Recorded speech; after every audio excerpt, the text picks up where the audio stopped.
Olá, pessoal. Queria saudar a todos com a graça e a paz do Senhor. Já estamos aqui ao vivo, né? Já tem alguns irmãos que estão conosco aí, irmão Ademir, estou vendo aqui, Maria Bernadette, irmão Iremal, Suzy, está aí também, José Francisco. Deus abençoe a todos, irmãos. Então, vamos começar, vamos dar início aí à nossa live.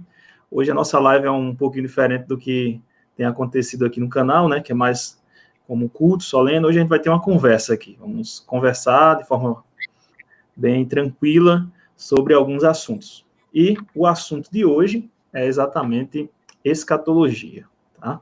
A esperança do reino. Eu sou o pastor Cleiton, acho que todos aí me conhecem, sou pastor auxiliar na Igreja Presbiteriana de Jaguaribe, e eu estou hoje aqui com o pastor Estevão, que é pastor titular, certo? Ele está acima de mim, assim, vocês sabem, né? Pastor titular na Igreja Presbiteriana de Jaguaribe, certo? Então, nós servimos juntos na igreja, que é a igreja que contém esse canal aqui, que nós estamos realizando essa live, e vou passar a palavra para ele dar uma saudação inicial. Pastor Estevão. Meus irmãos, a minha saudação a todos, na graça e paz de Jesus Cristo. É uma alegria muito especial estar participando desse tipo de transmissão nesta noite, desta live. Estar aqui trocando ideias acerca do estudo da escatologia bíblica com o pastor Cleiton e com a participação de todos que estão nos acompanhando. Naturalmente, todos receberão orientações acerca disso, mas terão a oportunidade de participar e interagir conosco. Então, nós damos os bem-vindos a todos que vieram participar desse nosso encontro aqui, dessa nossa transmissão, e rogamos que a bênção do Senhor seja abundante sobre todos nós. Recebam todos o nosso abraço e desejamos que seja muito proveitosa, muito produtiva esta oportunidade e esta transmissão que estamos tendo. Então, vamos lá, vamos em frente. Muito bem, muito bem. Temos aí outros irmãos que entraram aí, né? Maria das Graças, Maria Lúcia, Ivanaldo. Olha, Ivanaldo está nos acompanhando, reverendo Estevão. Ivanaldo, olha aí. Olha aí. A irmã Anne também. Então, o pessoal está chegando aí, então, para nos acompanhar para essa live. Então, hoje nós vamos falar um pouco sobre a esperança do reino, né? Nós vamos conversar um pouco sobre escatologia. E nada melhor do que nós começarmos com a primeira pergunta, né? Que talvez alguns dos que estão assistindo, né? Acompanhando aí a live, não sabem o que é isso. Então, pastor Estevão, explique para a gente aí o que é escatologia. O que é esse nome aí que para muitos é estranho? O que é escatologia? Bom, respondendo da maneira mais simples, mais objetiva, a escatologia é o estudo das últimas coisas. É uma área de estudo, uma ênfase de estudo, e o nosso foco é o estudo da escatologia bíblica, mas essa área de estudo faz parte também da agenda de outras religiões, de outras crenças, em outros enfoques. Mas para nós o enfoque que vale é o enfoque bíblico, e mais ainda, fazemos mais um recorte, é um enfoque bíblico reformado. Então, nós trilhamos por esta via aí. Então, é o estudo das últimas coisas, dos acontecimentos que estão destinados, que apontam para a consumação final, à luz das Escrituras. Então, a escatologia entendida como fatos já concluídos e que estão em andamento, e outros fatos que estão sendo esperados para o futuro. Então, é daí que vem a ideia da escatologia inaugurada e da escatologia consumada. Então, certamente outros aspectos do estudo escatológico podem ser enfatizados, mas do ponto de vista do conceito de escatologia, de maneira simples, é exatamente isso, o estudo das últimas coisas, daquilo que está relacionado com a consumação final. Muito bem. Espero que tenha ficado claro aí para o pessoal que está nos acompanhando aí. Inclusive, essa palavra escatologia, né, ela é a junção de duas palavras, né, escatos e logia, né, estudo, e esse escatos aí é exatamente referência às últimas coisas. O pastor Estevão falou agora de uma escatologia inaugurada e uma consumada, né, 2 tipos aí de escatologia, e talvez para muita gente também isso seja algo que nunca ouviu falar, né? O que é essa diferença aí? Escatologia, já que escatologia fala das últimas coisas, o que seria inaugurada e consumada? Qual a diferença das duas, pastor? Bom, ainda inicialmente, em relação a esta pergunta, eu esclareço que no estudo da escatologia, é claro que existem muitas metodologias para se examinar este assunto.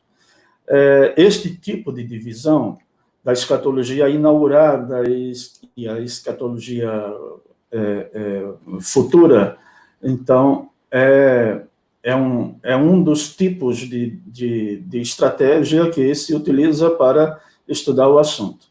Chama-se escatologia inaugurada exatamente o elenco de todos os assuntos que já aconteceram, que já se cumpriram, que já tiveram consumação e que estão se cumprindo, que estão presentemente até em andamento. E a segunda parte desse enfoque escatológico tem a ver com as coisas que estão para acontecer ainda no futuro. Então, os temas relacionados com o fim, propriamente.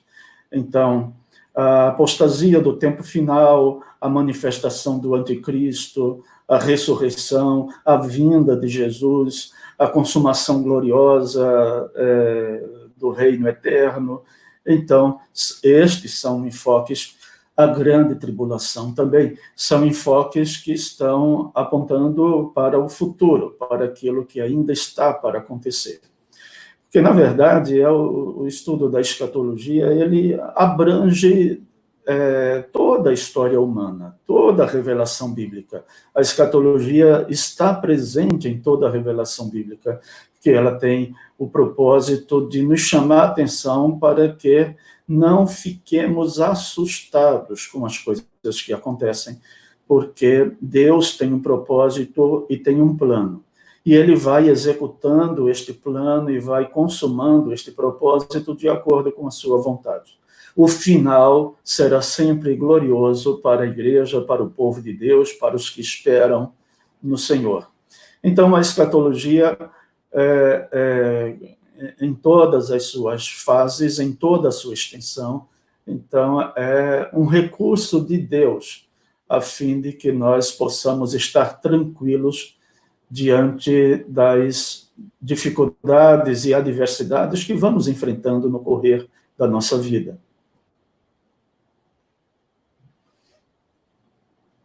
Muito bem, que bênção, né? Então, a inaugurada é o que já está acontecendo, já vai se cumprindo, e a consumação é aqueles que ainda vai vir. Muito bem. Então, vamos agora para uma próxima pergunta. Lembrando aos irmãos que estão aqui nos acompanhando que vocês podem fazer perguntas, tá? Podem interagir aqui no site. Muitos irmãos aí chegando. Rosenilda colocou agora, Antônio Gomes e Antonieta estão por aqui, tá? Leide Lúcia também. Muitos irmãos nos acompanhando. Que bom, irmãos. Muito bom ter vocês aqui. Lembrando que vocês podem fazer perguntas aí, certo? E as perguntas vão ser respondidas agora, ao vivo, tá bom? É uma interação aqui que a gente vai ter com os irmãos, então podem fazer a pergunta aí. Lembrando que as perguntas fáceis eu posso responder, certo? E as difíceis a gente deixa para o pastor Estevão. Bom, vamos aqui para uma segunda pergunta. As perguntas que está fazendo antes, algumas perguntas introdutórias, e que a gente abriu uma caixinha de perguntas lá no nosso... Mas os irmãos tiverem outras perguntas, podem fazer aí, que nós vamos responder aqui ao vivo, tá bom? Vamos então aqui para mais uma pergunta, é a esperança do reino, né? Essa é uma expressão que aparece, né, quando a gente estuda escatologia. Essa esperança do reino, ela é algo só do Novo Testamento, pastor, ou também é do Antigo Testamento? O pessoal do Antigo Testamento aguardava o reino. É só o Novo Testamento que tem isso? Ou o Antigo Testamento já tinha também? Não, a ideia do reino, na expressão reino de Deus, então, está presente em toda a Escritura, nos dois momentos, no tempo das duas alianças, vamos dizer assim, a aliança antiga do Antigo Testamento e a aliança do Novo Testamento. O sentido de reino de Deus e que alimenta essa esperança do reino é a compreensão de que Deus governa e reina sobre todas as coisas. E ele é regente sobre tudo. Nada acontece que esteja fora do seu controle. Nem também não há nada que esteja fora do seu domínio. Até mesmo o diabo está debaixo do domínio do Senhor, nós sabemos isso.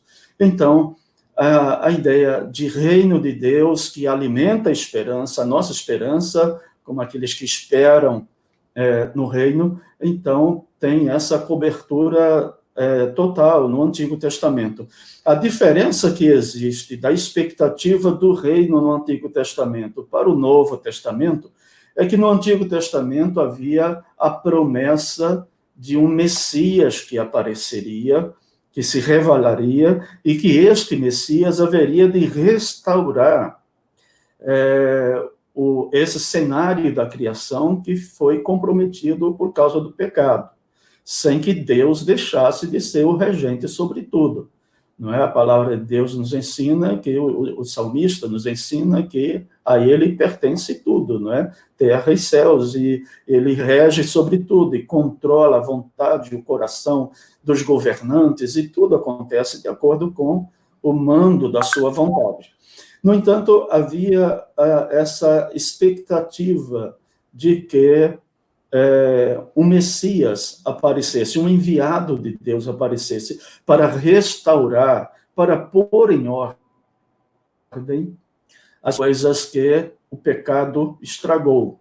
Então, no Novo Testamento, nós vemos a presença do Messias, o cumprimento, portanto, dessa expectativa, e aí a aplicação do reino de Deus agora ganha esta roupagem, que é o reino do Messias, o reino messiânico. Então, na nova aliança, na aliança do Novo Testamento, Deus reina através do Messias. Deus reina através daquele que foi enviado e que recebeu toda a autoridade nos céus e na terra, e que está, neste momento, inclusive, reinando sobre tudo.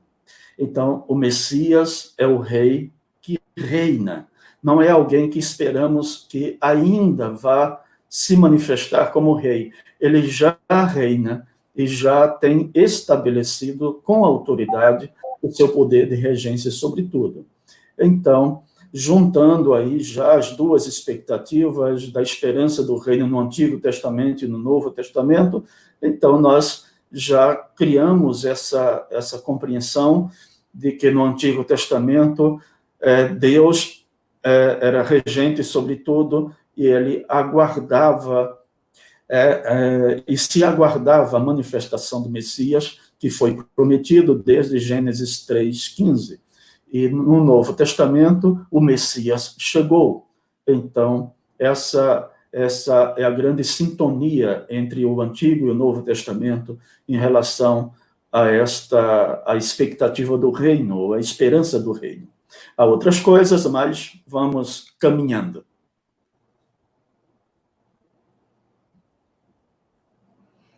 Amém? Coisa boa. Só acrescentando aqui, né, seja uma vez de alguns, né? Se Deus não é rei, né? Se Deus não é rei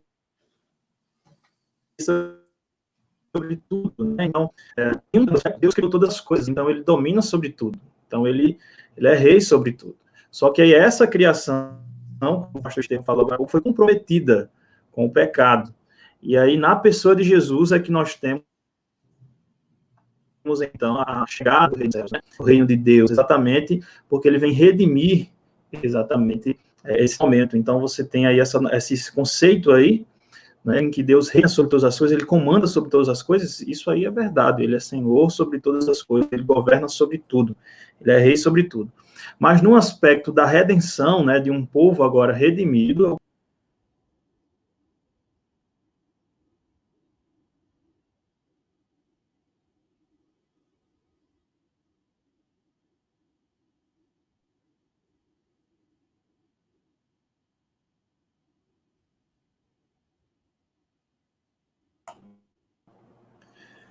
a minha internet parou aqui, irmão. Voltou agora. A internet parou, mas voltou, tá bom? Então, só voltando aqui a falar o que eu vinha falando, né, complementando, há uma distinção no sentido de que Deus é rei sobre todas as coisas, porque ele criou todas as coisas, tá? E no sentido de que ele estabelece o seu reino na pessoa de Cristo Jesus, do Messias, como o pastor Estevão colocou aí. E a nossa esperança é exatamente que este reino estabelecido pelo Messias, né, terá a vitória final na consumação, e então todos aqueles que são salvos, né, que são súditos desse novo reino do Messias, viverão em novos céus e nova terra onde habita a justiça, tá? Essa grande consumação do reino de Deus é exatamente quando estivermos em novos céus e nova terra. A gente vai falar um pouquinho mais sobre isso no decorrer da live. Tem alguns irmãos chegaram aí, né? Adeilton está por aí, José Bernardo. Um abraço, irmãos. Lembrando que vocês podem fazer perguntas aí no chat, tá? Daqui a pouco já tem uma pergunta aqui, daqui a pouco a gente vai responder essa pergunta, mas os irmãos podem fazer. A irmã Annalise também já está por aqui. Então, não lembre-se, irmãos, se vocês puderem, sair um pouquinho do chat aqui, dar um curtidinha aqui nesse vídeo, tá bom? Dá um like. Isso ajuda ao YouTube a divulgar mais essa live para outras pessoas, tá? Então, vocês podem dar um like aí, uma curtida nesse vídeo, e isso ajuda. Além disso, se você não é inscrito no canal ainda aqui da IPJ, você pode se inscrever e você vai acompanhar muito conteúdo bom aqui, certo? Que os pastores da igreja vão produzir para vocês. Ok, vamos então continuar aqui com nossas perguntas, né? Que nós já temos. Daqui a pouco a gente vai para as perguntas aqui do chat, então você já pode deixar a sua pergunta aí. A próxima pergunta é: o reino de Deus, ele já veio ou ainda vai vir? Essa pergunta é muito interessante,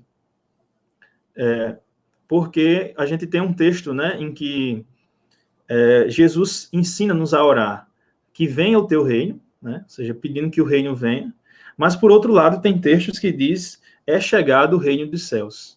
Então, pastor Estevão, responda para a gente, o reino já veio ou ainda vai vir? O reino está aí, o reino já veio, né? Há uma coisa importante, se todos prestarem atenção. O início da pregação de Jesus Cristo. Quando Jesus começa a pregar, quando o seu ministério tem início, então a sua palavra, a ênfase da sua palavra era sempre nesse sentido, uma convocação ao arrependimento e um anúncio de que o reino era chegado. O reino está próximo, arrependei-vos e crede no Evangelho. Então, veja, há uma coisa curiosa, que nem todos prestam atenção. É que Jesus, ao iniciar o seu ministério, ele usa uma linguagem, e essa linguagem vai se ajustando no correr do ministério. Ele começa dizendo, o reino está próximo, arrependei-vos, porque é chegado o reino de Deus, porque está próximo o reino de Deus. Ou começa dizendo, para ser mais preciso, o reino está próximo. Depois, mais adiante, ele vai dizer, o reino é chegado.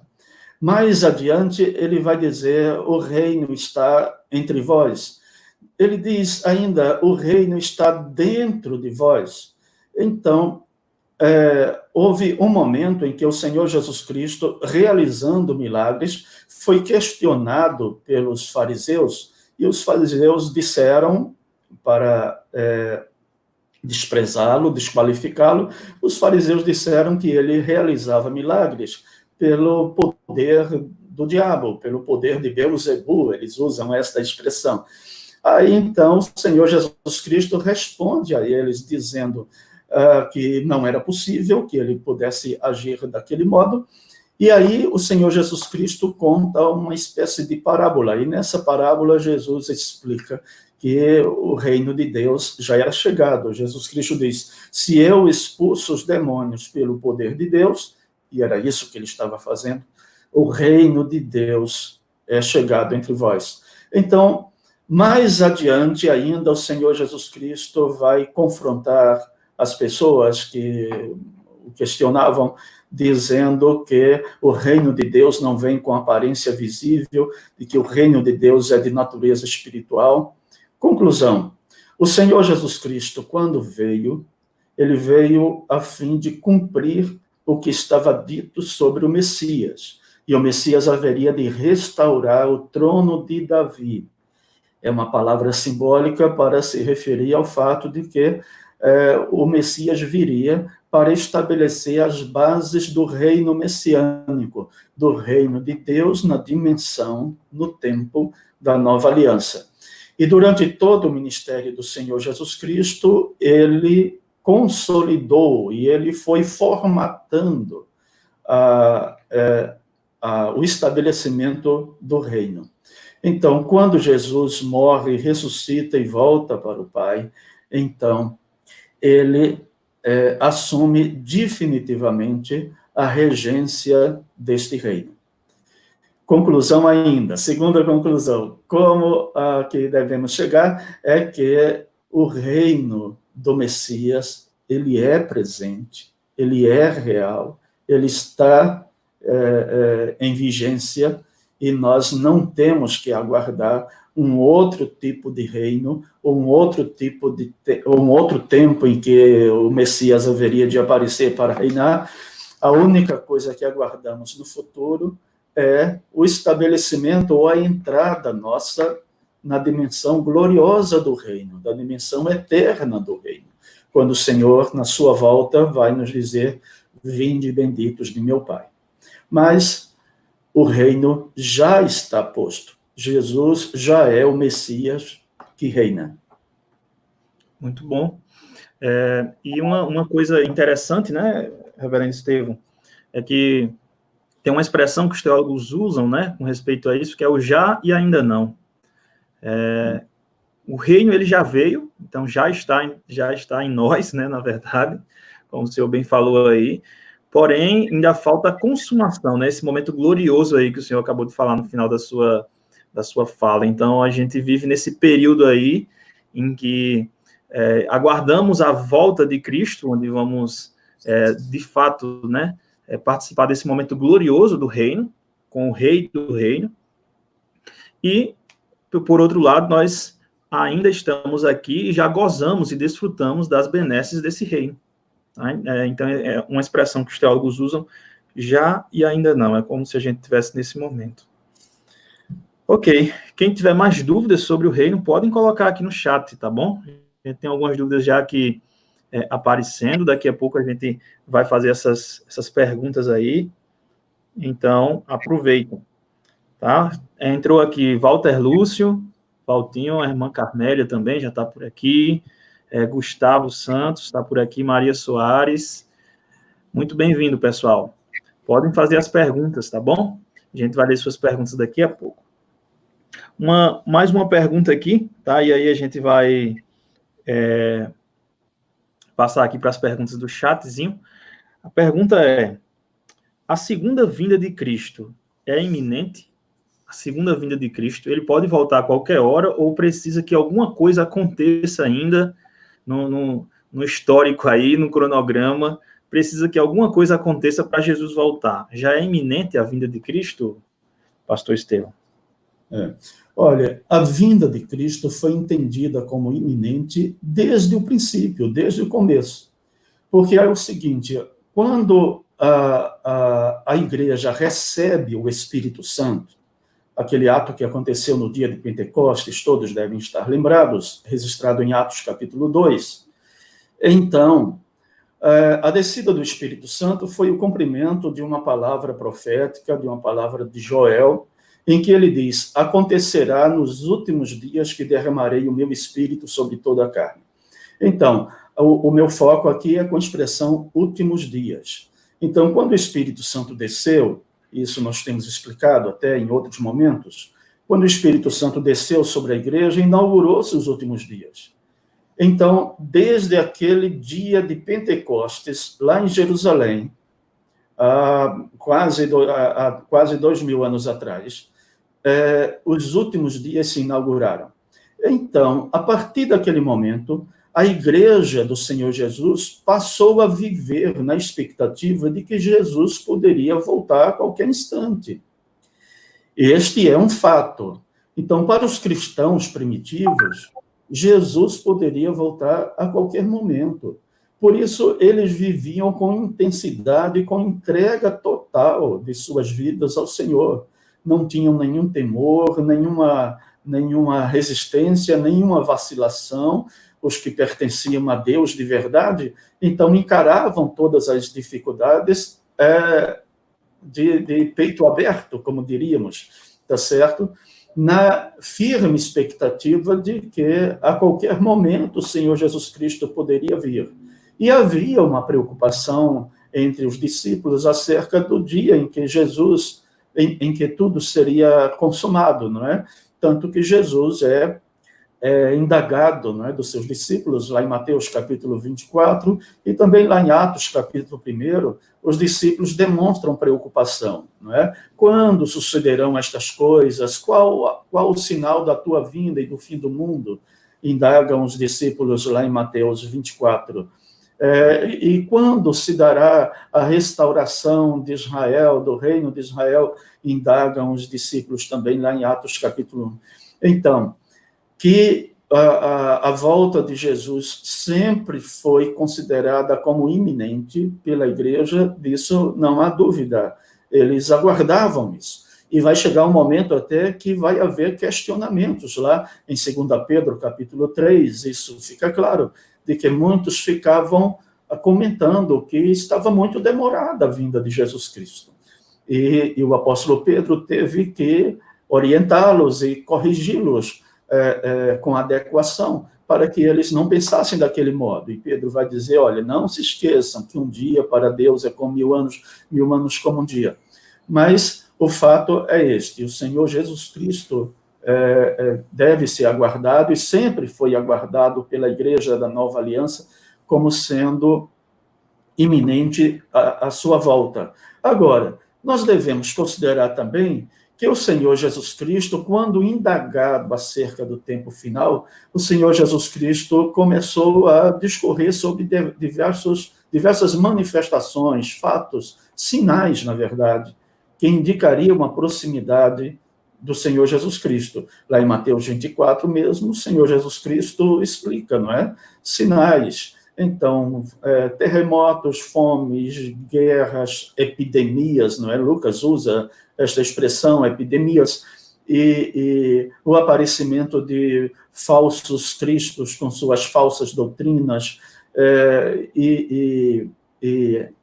o esfriamento do amor, das relações mais cordiais mesmo entre os cristãos. Então, existem algumas coisas que Jesus aponta, e, inclusive, ele aponta para um acontecimento dramático na vida da igreja, que é chamado de grande tribulação, que é um momento de perseguição intensa contra a igreja, e que, ao final, ele diz assim, olha, quando vocês virem tudo isso acontecendo, saibam que o sinal está próximo. Então, ele cita uma série de sinais que se identifica com o princípio das dores, e depois ele aponta para um sinal consumador. A grande tribulação está nesse elenco, está neste ponto, preenche este ponto de um sinal consumador, porque a palavra de Deus diz que haverá um tempo de intensa perseguição e que a igreja estará enfrentando esta perseguição, que é chamada de grande tribulação. E o Senhor Jesus Cristo diz que por causa dos escolhidos, aqueles dias de perseguição serão abreviados. Então, a grande tribulação é um evento que marcará aquele momento final que indicará a volta do Senhor Jesus Cristo. Então, os cristãos primitivos, para finalizar a resposta, os cristãos primitivos começaram a ser perseguidos muito rapidamente, lá em Jerusalém, depois pelo restante do Império Romano. Eles poderiam entender que aquelas perseguições eram sinais desta perseguição anunciada, como tribulação grande. Então, os cristãos sempre viveram nessa expectativa, mesmo diante do anúncio da grande tribulação, porque as perseguições que eles enfrentavam, eles tinham motivos para entender que já eram as perseguições do último dia, do último tempo. A verdade é que o Senhor Jesus Cristo nunca autorizou ninguém para dizer o dia é este. Mas o Senhor Jesus Cristo disse que deveríamos ficar todos prevenidos, prontos, preparados, porque o Senhor Jesus Cristo voltaria no dia que somente Deus conhece e voltaria verdadeiramente para consumar todas as coisas em relação ao que está posto aqui na Terra. Muito bom. E é interessante como a Confissão de Fé de Westminster, né, nós somos reformados, ela descreve essa data aí, nesse momento, que foi omitido, né, que não foi revelado nas Escrituras, o dia em que o Senhor voltaria, exatamente para que nós, como cristãos, ficássemos preparados. Né? Então, a ocultação da data da vinda de Cristo, da sua segunda vinda, né, para buscar a sua igreja, para irmos com ele, né, nos céus, a data desta segunda vinda foi omitida exatamente para que nós pudéssemos estar sempre preparados, aguardando o Senhor, né? Muito bom. Então, a vinda do Senhor é sim iminente. Inclusive, irmãos, vocês que estão nos acompanhando, ele pode voltar essa noite, né? Pode voltar essa noite, como pode voltar amanhã. É iminente aí, nós aguardamos que ele volte logo. O pastor Estevão falou aqui sobre a grande tribulação e tem uma pergunta aqui no chat, deixa eu colocar aqui para a gente.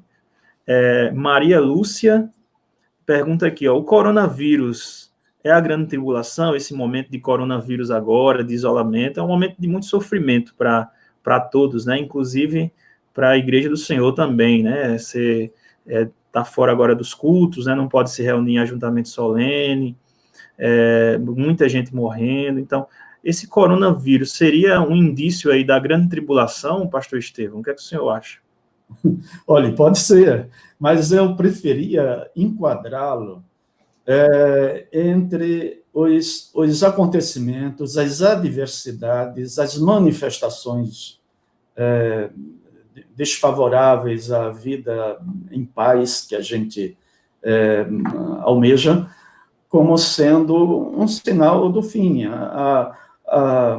No sermão profético de Jesus Cristo, ele diz que, conforme o registro lá de Lucas, ele diz, o fato que já me referi, ele fala sobre os sinais, e dentre os sinais ele fala de epidemias e fomes e terremotos em vários lugares. Então, só que ele completa aí, mas ainda não é o fim, é o princípio das dores.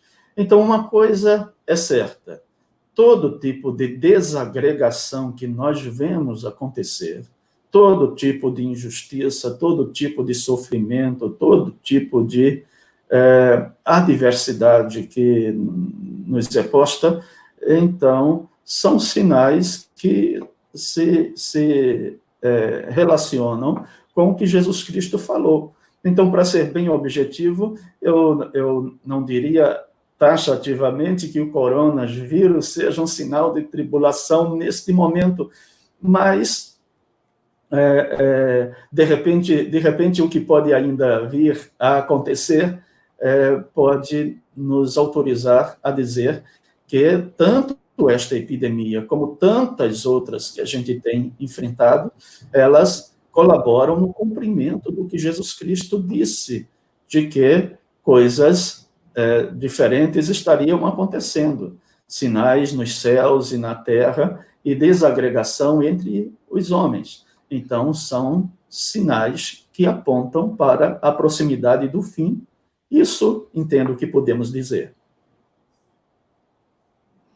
Muito bem. Tem uma imagem, né, na verdade, uma figura que Jesus utiliza no sermão escatológico dele, que eu gosto muito de pensar nessa imagem. É com uma mulher que está com dores de parto, né? Está pronto para dar à luz. Lá no sermão de Jesus diz que vai aumentando as contrações, aumenta, vai aumentando, aumentando, aumentando, de repente o menino chega, né? O filho chega, o filho. E é muito interessante, porque é exatamente isso que acontece, né? As dores, né, vão aumentando, né? E de repente a grande tribulação ali, né? Que é o último momento ali da grande dor antes de vir o Filho do Homem, né? Que no sermão, esse sermão está em Marcos 13 e também em Mateus 24, né? Em Lucas também, nos Evangelhos sinóticos. E no sermão escatológico de Jesus ele usa essa imagem. Então é possível que cada dor que a história, né? Que durante a história vem passando aí o mundo, apontam nesse sentido. Eu me lembro de um texto aqui, inclusive eu tive pregando recentemente nele, que é o texto de Joel capítulo 1, né? Em Joel há uma praga, né? Uma praga de gafanhotos. E quando Joel está falando daquela praga que está assolando o povo, né? A terra naquele momento, ele acaba falando que aquela praga, né? Aponta para o dia do Senhor, que lá no Antigo Testamento, o dia do Senhor, não é como a gente comumente fala, né? O dia de santificar o Senhor, mas é o grande dia, né? É o dia em que o Senhor virá com juízo. Então, tanto a grande tribulação como o juízo final, momentos de pandemia, momentos difíceis como esse que o mundo vai passando de forma geral, apontam para esse momento. Se é de fato, como o pastor Estevam falou aí, né, a gente tem que ter muita calma com relação a afirmar essa questão. Muito bem aí. Vamos aqui, tem mais uma pergunta aqui, do Gustavo Santos. Uma pergunta aqui, viu, pastor Estevam? Sim. No atual momento, os demônios estão no inferno?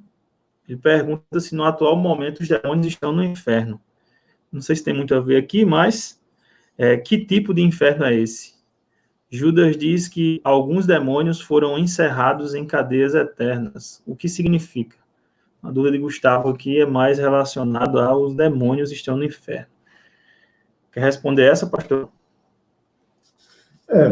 Bom, é uma questão paralela, naturalmente, mas é o seguinte, a compreensão que temos é de que os demônios, que são a expressão dos anjos caídos, estão sob a disciplina de juízo de Deus, e que no último dia, no último final, eles serão chamados à presença de Deus, a fim de ouvirem a sentença de juízo que sobre eles será imposta também. Então, eles também receberão os rigores do juízo de Deus, como o próprio regente deles, não é? O diabo, que será lançado em lugar de condenação. Então, esta é uma condição diferenciada dos anjos, mas que não é diferenciada em relação ao fato de que também eles serão alvos do juízo final do Senhor. É o que posso comentar acerca deste assunto em relação ao que estamos tratando. Muito bem. Deixa eu ver se eu consigo ajudar aqui um pouquinho o Gustavo. Tem um texto de, eu acho que é 2 Pedro, deixa eu só ver se eu encontro aqui, Gustavo. 2 Pedro, eu acho que deve ser 2:9.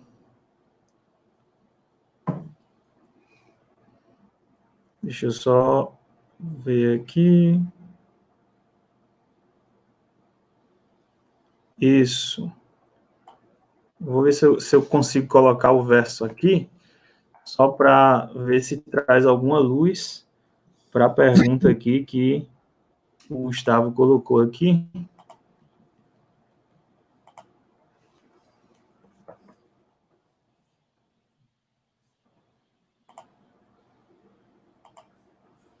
2 Pedro 2,4, que diz, ele está falando dos falsos mestres, certo? E aqui ele diz, ora, se Deus não poupou anjos caídos, quando pecaram, antes precipitando-os no inferno, os entregou a abismos de trevas, reservando-os para juízo. A palavra aqui, para inferno, acho que é uma questão de... Eu até recomendo, Gustavo, depois você pode assistir alguns vídeos aqui no canal falando sobre a morte. Nesses vídeos eu falo um pouquinho sobre as palavras que são traduzidas por inferno, pelo menos uma delas. Então, a palavra aqui traduzida na língua grega, né, traduzida por inferno, é Tartárias. Não é Hades, que Hades é o lugar dos mortos, não é essa, certo? Nem é Gena, que é o inferno para onde, é o lago de fogo, né, o inferno para onde eles vão, mas é Tartárias, que significa exatamente castigo, sob castigo. O reverendo Estevão falou aqui que os anjos, eles estão no estado de castigo.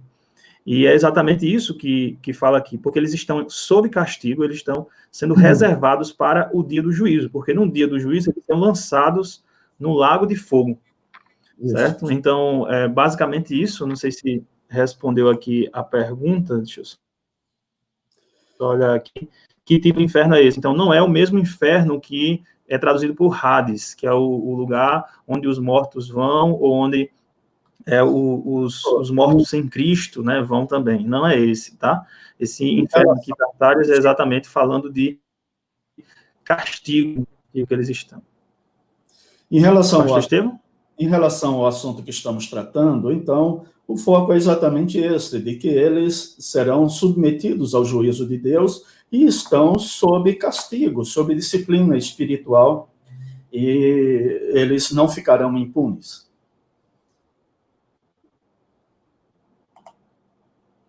Exatamente. Muito bem. Então, tá aí, espero que tenha respondido aí, viu, Gustavo? Vamos lá ver aqui mais perguntas.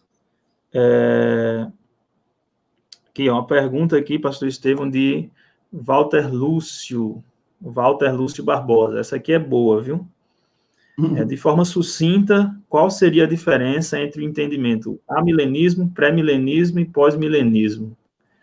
1 minuto aí, pastor, para responder essa pergunta aqui. Olha, essas são, para quem não tem o hábito com esses termos, então, essas são as 3 expressões que caracterizam 3 modos amplos de conceber estes assuntos todos relacionados a uma parte da escatologia, na verdade, que é a escatologia consumada, a escatologia final, porque todos eles estão relacionados com a ideia do milênio.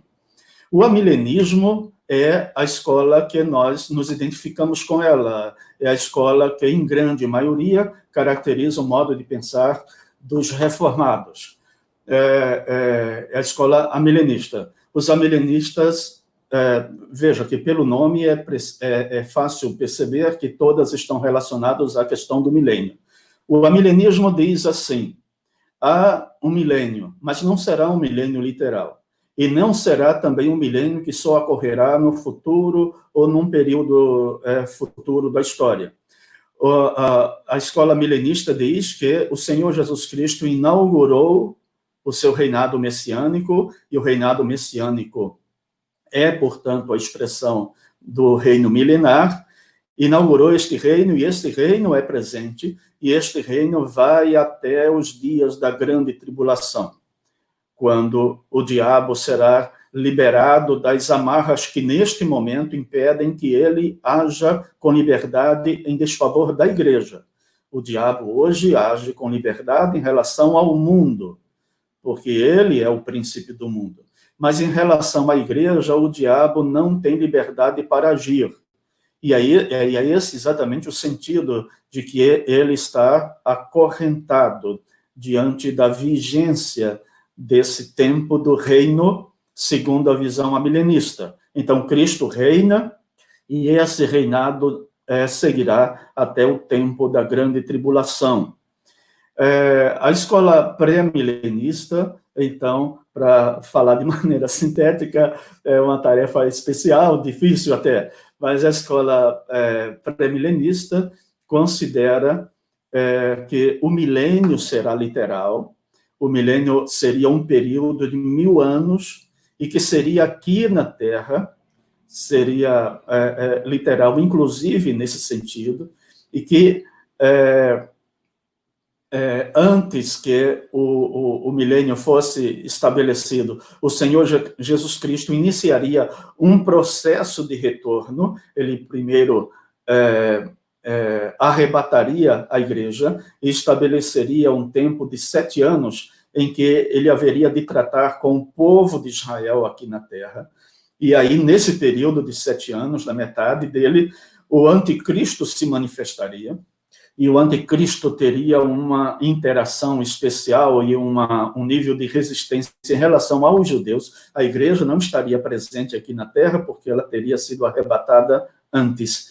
E aí, a grande tribulação não seria para a igreja, nesta visão, mas seria apenas para os judeus, que nesses 7 anos, então, eles estariam em confronto com o anticristo que apareceria aí. Inicialmente, os judeus creriam que esse anticristo seria a expressão do Messias esperado deles, mas depois iria se convencer de que se trataria de um Messias falso, e quando isso acontecer, então haveria uma perseguição, na segunda metade dos 7 anos, uma perseguição contra os judeus.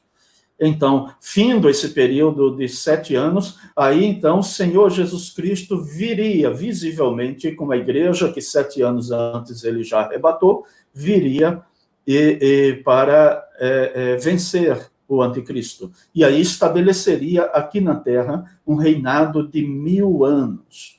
Então, há muitos aspectos relacionados a esse reinado de 1000 anos literais, segundo o pré-milenismo. Nós precisaríamos demandar de muito tempo a mais para explicar detalhes e desdobramentos desse pensamento. O pensamento pós-milenista, então, é um pensamento que fica mais ou menos entre o amilenismo e o pré-milenismo. O pós-milenismo, então, é mais uma crença que existe entre os cristãos, que concebe a história, a escatologia do reino, mais ou menos deste modo. O pós-milenismo entende que o evangelho vai expandindo, ganhando espaço pelo mundo todo, e vai chegar o momento de hegemonia do evangelho, quando o evangelho será conhecido, estará presente e estará dominando todo mundo. Quando isso acontecer, então se inaugura o reino milenar de Jesus. Então, não seria literal, porque não estabelece tempos precisos. Seria uma experiência de um reino que iria se consolidando. Mas quando o evangelho estivesse presente em todo o mundo, então o reino do Senhor Jesus Cristo se estabeleceria. Não com a presença dele vindo literalmente, ele só viria literalmente, visivelmente, no final desse período de 1000 anos, no final desse período do reino milenar, que foi se estabelecendo na medida em que o evangelho foi se consolidando pelo mundo todo. Então, todas essas escolas, todos esses modos, essas formas de entendimento têm também suas variações, tá certo? Há adequações em todas elas sobre diversos aspectos, mas essas terminologias aí caracterizam os 3 pensamentos principais sobre a consumação final em relação ao reino messiânico, tá certo? Nós abraçamos o entendimento amilenista de que Jesus Cristo já estabeleceu o reino messiânico, ele já reina com a sua igreja aqui na terra e com aqueles que já estão na glória, na sua presença. Existem alguns amilenistas que entendem que Cristo reina somente com a igreja em glória. Nós entendemos que a igreja aqui na terra também está sob a regência dele. E o que nos aguarda é exatamente a manifestação de Jesus Cristo. Porque quanto à tribulação e à manifestação de opositores, de anticristos, tudo isso, nós não sabemos exatamente o momento em que eles aparecerão. nem se eles já estão e já agem, nós nunca temos a certeza disso. O sintoma que nós percebemos é que a igreja começará a enfrentar perseguição. E parece que nós estamos vendo esta situação se dando, a igreja enfrentando perseguições. Então, como desdobramento dessas perseguições que se tornariam e se tornarão mais intensas, que seria a grande tribulação, então o Senhor Jesus Cristo viria para consumar todas as coisas. Então, nós entendemos, se conseguir ser claro para todos, nós entendemos que o evento próximo que aguardamos é a manifestação de Jesus Cristo, para fazer tudo quanto a palavra de Deus diz que ele fará quando vier. Amém. Aí onde está a nossa esperança. Tem uma pergunta aqui que é de CICEF Informática. Eu não sei quem é, se o irmão pudesse identificar. CICEF Informática é um perfil comercial aqui, né? Seu irmão, mas temos alguns irmãos aqui, ó. Francisco Adalto está nos assistindo.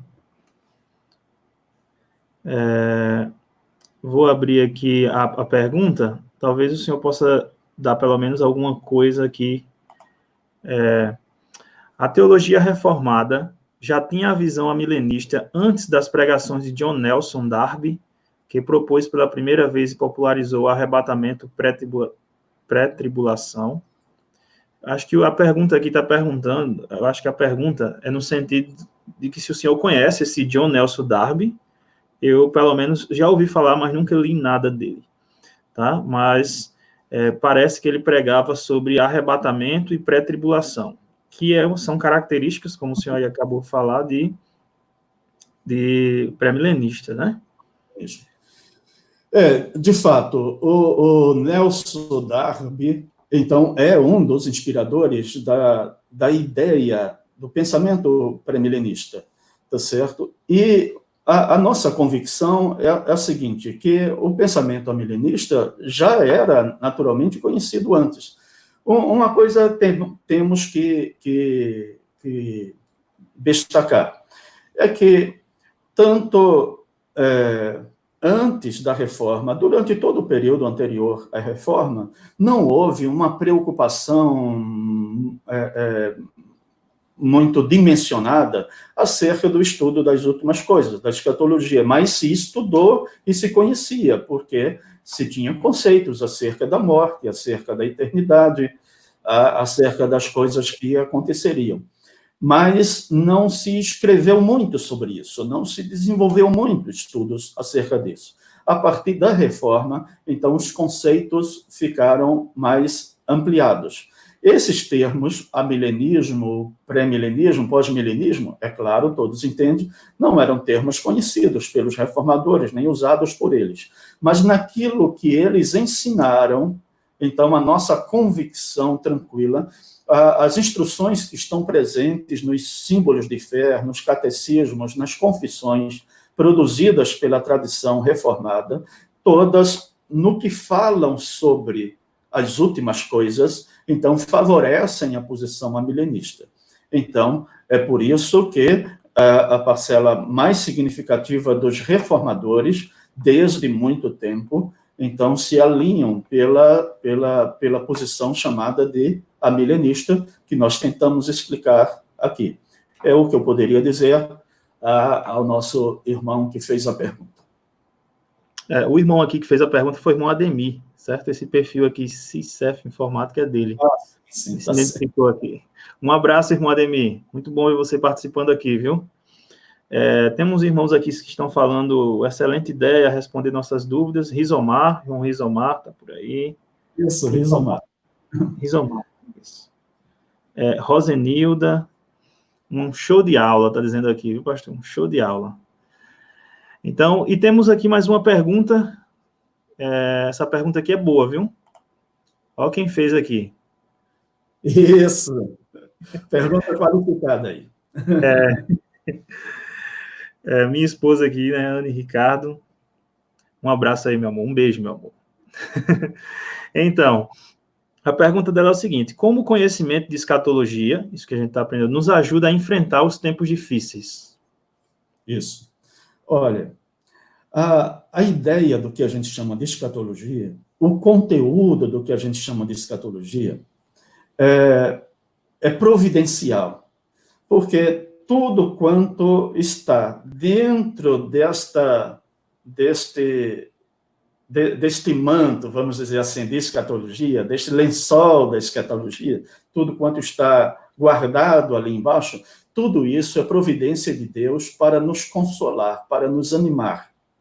A escatologia, a literatura e a linguagem escatológica está presente em vários livros do Antigo Testamento, especialmente os profetas, não é? Daniel, Ezequiel, Isaías, todos se utilizam de uma linguagem escatológica, a fim de falar à igreja. Esse é o grande tema, a grande importância de Apocalipse, por exemplo, é dizer à igreja o seguinte: olha, as adversidades vêm, inimigos vão aparecer, coisas estranhas vão acontecer, mas Deus está presente, e Deus está cumprindo propósitos com tudo que está acontecendo, e Deus vai dar vitória ao seu povo. Deus garante vitória ao seu povo. Então, tudo quanto a gente está discutindo sobre o assunto se aplica, na prática, a um esforço, a uma compreensão que é um esforço do nosso Pai Eterno, se podemos dizer assim, no sentido de que estejamos consolados. Não é uma literatura para nos assustar, não são teses para meter medo. Inclusive, há muito tempo que eu não ouvia falar de tanto medo presente no meio do povo de Deus como nesse tempo por causa desse vírus. É muita palavra sobre o medo, é muita ministração sobre isso, sobre consolação, sobre tudo isso, e está certo. O tempo de hoje existe que a gente ministre consolação uns aos outros. Mas nós não temos, a rigor, necessidade de alimentar esse tipo de inquietação, de medo, porque todas as instruções da palavra de Deus que estão nesta categoria de temas escatológicos, de instruções escatológicas, ou instruções apocalípticas, todas têm este propósito de nos consolar, de nos prevenir. Coisas estranhas podem acontecer, mas ao mesmo tempo de nos consolar. Mantenham-se firmes. Às vezes essas coisas nos alcançam, mas mantenham-se firmes, diz o Senhor, porque o Senhor garantirá a vitória ao seu povo. O povo de Deus está destinado à vitória, por isso não há motivo para desespero, pavor, medo. É encarar o desafio que está posto de cabeça erguida, confiando no Senhor. Se o Senhor quiser dispor da nossa vida, da nossa existência concretamente, diante de um evento surpreendente que aconteça, ele vai fazer isso com o melhor propósito, e nós, como povo de Deus, estaremos resignados em relação a isto. Então, toda esta linguagem, todas estas palavras proféticas, escatológicas, enfim, tem o propósito de nos consolar e nos resguardar para que saibamos que o povo de Deus é um povo vitorioso. Não há motivo para desespero e temor. E por isso, a escatologia, nesse sentido, pode muito nos ajudar. Às vezes, há pessoas que se interessam por esses assuntos só por curiosidade, só por debate, de controvérsia religiosa. Nós não temos esse interesse. Nós estamos inseridos em preocupações sobre isso também, porque nós não nos agradamos quando mentiras e desvirtuações da palavra são ensinadas em nome de instrução escatológica. Mas o nosso foco não é este, o nosso foco é dizer: Deus está cuidando de nós sempre, e os ensinos escatológicos nos ensinam, nos apontam nesta direção. Muito bem. essa pergunta aí é muito importante, né? Porque é exatamente isso, que temos que aprender esses conteúdos, mas esses conteúdos precisam fortalecer a nossa fé e não satisfazer nossa curiosidade. Muito bem colocado, Reverendo Estevão. Irmãos, nós estamos passando aqui de 1 hora já de live, né? No instante passou, foi rapidinho. E temos aqui algumas últimas perguntas aqui, tá? Vamos fazer essa, então vamos estar fazendo o encerramento aqui da nossa live, que é perguntando sobre a ressurreição, pastor Estevão. Mais um aqui do Gustavo. Gustavo está espremendo o senhor, viu? Poderia explicar o que é a primeira ressurreição, retratada em Apocalipse 25? E a outra pergunta é, e se há uma primeira, também há uma segunda ressurreição? Como é que o senhor explicaria isso aí, pastor? Olha, é o seguinte, a primeira ressurreição que a Escritura nos aponta é a conversão. Isso pode parecer estranho para algumas pessoas, mas a primeira conversão é o momento da nossa conversão. É como nós nascemos, é quando nós nascemos de novo. Então, apenas os eleitos de Deus experimentam este evento espiritual. Então, a primeira ressurreição é a conversão. A segunda ressurreição é, naturalmente, uma experiência que está reservada para justos e injustos, que é a ressurreição que se dará por ocasião da volta do Senhor Jesus Cristo. Todos que estiverem mortos, que estiverem no pó da terra, ressuscitarão. Os justos para a glória eterna, os ímpios para a perdição eterna. Receberão corpos glorificados, os justos, semelhantes ao corpo de Jesus, depois da ressurreição dele, e corpos de corrupção, os ímpios, que são corpos destinados a acompanhar os ímpios na sua condenação eterna. Então, quanto à primeira e à segunda ressurreição, são esses dois eventos que nós reconhecemos como sendo eventos relacionados à nossa expectativa final, à consumação final. Nós apenas acrescentaríamos ainda, algumas pessoas indagam, por que a ressurreição? Por que não subiríamos para a presença de Deus espiritualmente, sem a necessidade da ressurreição, de recompor o pó da terra e os corpos se reconstituírem e tudo mais? E há uma coisa muito importante sobre este ponto. A ressurreição se torna necessária a fim de que os corpos se reconstituam, porque tanto a glória será literal para os justos, para os que entrarem no reino de glória com o Senhor, desfrutarão literalmente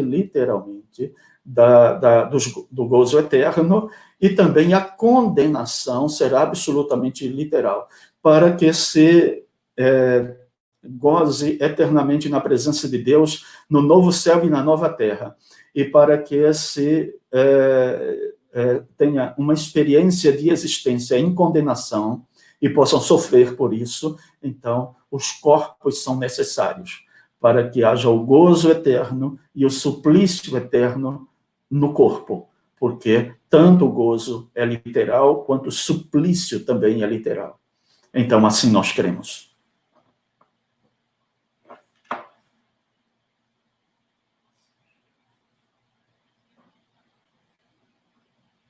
Está sem o som, pastor. Quer dizer, está sem... Ok, agora sim, né? Agora sim. Irmãos, foi muito bom estar com vocês aqui. Já passamos 1 hora aqui, tá? Então, a nossa ideia é ser sempre 1 hora essa live. Hoje foi a primeira live aqui de perguntas e respostas, de conversa, né? Bem de forma dinâmica. Algumas pessoas aqui já interagiram, né? Chegou aqui o Felipe Soares, está por aqui. Já foi, Felipe, já foi falado aqui. Felipe está perguntando sobre a diferença, sobre pré-milenarismo, dispensacionalismo. Foi falado, depois você pode... Acho que ele chegou depois que a gente falou. Mas Felipe está aí participando também, Felipe Soares, tá? A pergunta dele é relacionado àquilo que a gente já falou antes. Então, nossas lives aqui vão ser de 1 hora, certo? A gente vai ver se tenta fazer aí sempre na segunda-feira. Estamos nos organizando ainda. Sempre vamos estar conversando aí com um doutor aí da escritura. Primeiro aí foi o pastor Estevão. E uma boa pessoa instruída, bem instruída, para poder trazer explicações para vocês e dúvidas, tirar as dúvidas de vocês. Existem muitas dúvidas, às vezes, que aí a gente lê a escritura e fica com dúvida, que você pode colocar suas dúvidas, e com certeza os servos de Deus aqui, que se dedicaram, né, a sua vida por estudar a palavra, vão poder responder as suas dúvidas. Fica aqui nossa palavra de encorajamento, vou passar a palavra aqui para o pastor Estevão, para ele também deixar a palavra dele, de encorajamento, e depois, no final, eu vou dar só um aviso ainda para a gente encerrar. Pastor Estevão? Isso, muito bem. Eu vou fazer o encerramento e eu vou fazer uma exposição muito rápida que, num tema como esse, não podemos deixar. A primeira coisa que eu quero dizer a todos é que nós não temos nenhum motivo para alimentar qualquer tipo de inquietação no nosso coração.